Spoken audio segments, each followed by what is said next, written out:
We've heard all about your band, but I want to know, what was your first gig in pro audio? Well, my first gig in pro audio actually, well, first of all, it came from being in the band. And doing that album that I told you that we did it down here. The one that was never heard. The one that was never heard. Okay. We did that over at Sound Recorders, which was on the corner of Argyle and Yucca, which is no longer there. But was a great studio, and we had a really good engineer. And so I actually got a job there later on when I wanted to move to LA, and kind of, because I could only go so far in Sacramento, and the band was kind of breaking up. And if I wanted to stay in music, I had to come down to Los Angeles. So he gave me a job there at Sound Recorders, which was everything from running around, getting this and that, to help building rooms, to this and that. And then at night, I would play and do the jingles for the guys. Or his wife was also a singer, so I would play backup in that band. Okay.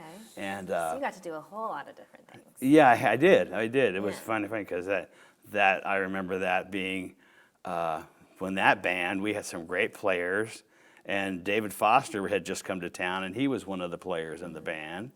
So I met a lot of different people through this being at Sound Recorders, and because Hal Blaine would play there all the time, and he was one of my favorite studio drummers.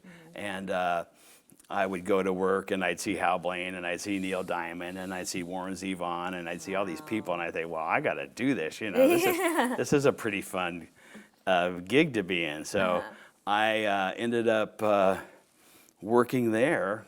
That would be the first introduction to pro audio. Okay. I didn't really I didn't get my experience on tape machines and mastering and stuff until later. But back in those days, upstairs in that studio, as well as all the other smaller studios in town, like Gold Star when it was open, and all these other places, they had mastering disc cutting rooms. And so that's when I first got exposed to cutting records. And it fascinated me. I just would go upstairs, like at Sound Recorders, and I would watch this guy, and he'd be in there by himself, but I just was fascinated by how he could put music onto vinyl, and make it work and make it sound great. Right. And so that was my first introduction to that. And so I ate up every opportunity I could to go up there and just kind of watch this guy as long as he would let me hang out and do this. Were you being a public nuisance there? The band I wasn't a Public Nuisance fan. I was just plain Ron then. So we had broken up by that time. Oh, okay. But so how old were you now? You've moved to Los Angeles by this point, and you're... Oh, I'm like 28 years old. Okay. So. And how long were you working at Sound Recorders? I worked there for about 4 years. 4 years. Yeah. Okay. So I got a good opportunity, and then I had to kind of move on and get another regular job. Another regular job. Like regular 8 to 5 kind of gig. No. And then I had some issues where I moved out of Los Angeles and went back to Sacramento. Okay. And I got married at the time, and then unfortunately that didn't work out. So I ended up moving back to Los Angeles in 1979. Okay. And that's when I still wanted to pursue mastering. Right, okay. I really liked it. I didn't have to carry my drums around. Right. I like to tell people that because... That must be hard to lug all that stuff around. It is, man. And, I always like to look at the horn players and go, look at you, you got your one case. So, but I came back here because a very good friend of mine was working at A&M Records, and he was cutting parts, which was cutting the master vinyl parts for Bernie when Bernie worked there before he started Grumman mastering. And so Bernie would do his sessions during the day with his clients and have all his notes, and then he would leave, and Bob, my friend Bob, he would take over and cut all those parts. Okay. And you know, there were some great records in there that he ended up doing. I can't remember all of them, but some of them were Cat Stevens and Linda Ronstadt and all these different people. And they were all, back then, 45s were a very big thing. So he would cut a lot of singles.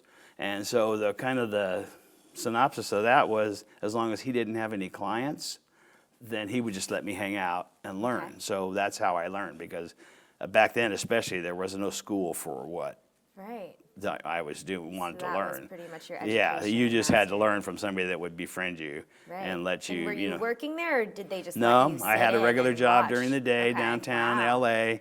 Just, I was Yeah. very indiscreet. Nobody even knew I was into music at all. Oh. And so Do you mind if I ask what job that was? it was the California Tool Company. I worked at a tool Oh, company. When I was a young boy, interesting. my dad taught me a lot about tools. And this was a tool company that was open to the public. Primarily, they sold tools to those trucks that drive around. Okay. That are portable. Right, That come to yeah. your place of business and you buy tools from them. They would sell primarily them, but anyone, you could go in there and order a certain wrench or this Right, and that. I need a wrench. And so that's what I did. And I was working in that area. And so that ties into what I'm going to tell you now, Okay. because my friend Bob had a session one time, and at the end of the session, the guy that he was working with said, do you know anybody that's an apprentice mastering engineer? He goes, we don't have the money to hire a rock star, a famous person at the moment, but we need somebody to help out at Yeah. our place. And he goes, well, as a matter of fact, I do. And this is about a year and a half after I'd been Okay. out there Shadowing working kind at of, yeah. watching at A&M. Right. So he called me up right away and he goes, you got to call this guy, you know. And he wants. Yes, he how wants. amazing. Yeah. So I called him up and I went in for an interview and I got the job that day. So I had to go back to the tool company and give him 1 day's notice. 1 day's notice. I'm Which outta I don't here. normally do, and I don't like to Yeah. do that to people. But I just had to tell him, I said, you know, you're not going to believe this, but I got this job, and here's what I've been doing. This is what I've been training for You've all been my doing life. what this whole time? Yeah, exactly. That's kind of what they did. Yeah. And but instead of being angry and upset, they turned around and said, you know what? That's great. Congratulations, and That's we're so happy good that for they you. were so supportive and you were able to make that transition. Yeah, especially, you know, but that's not. Yeah, You it's know, pretty rare. because for- Monday was a holiday, I remember, and I was to start Tuesday, and I'm talking to this man, to the boss on Friday. Wow. So I said, I got this is my last day. Wow. And so, but instead of, like I said, instead of getting upset, they were all for it. So And I you started. never looked back.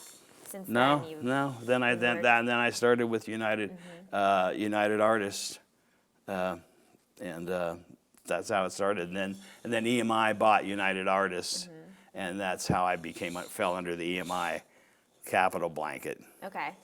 And then I got to know everybody at Capital, and Right.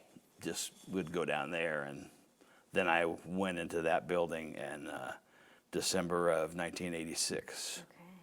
and I was there for all that time. Wow. But yeah, so I've been doing this for 38 years now.